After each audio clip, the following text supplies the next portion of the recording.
आज फिर मैं पानी की सूरत हाल देखने आया हूँ। आज माशाल्लाह काफ़ी ज़्यादा पानी जो है ना अल्लाह के फजल करम से जो गुजर चुका है इधर से दरिया चनाब से।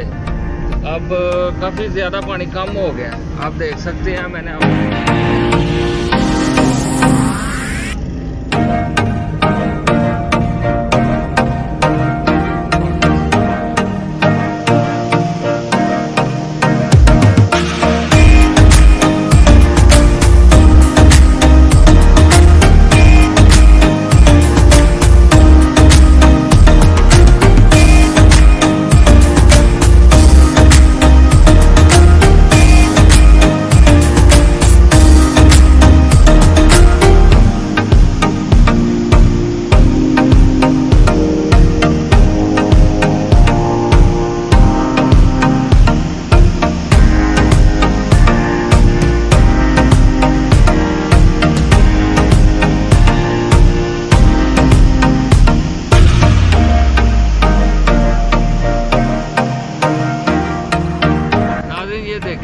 रोड के ऊपर पुल के ऊपर जो है ना सफाई का काम अब जोरों शोर से शुरू हो गया।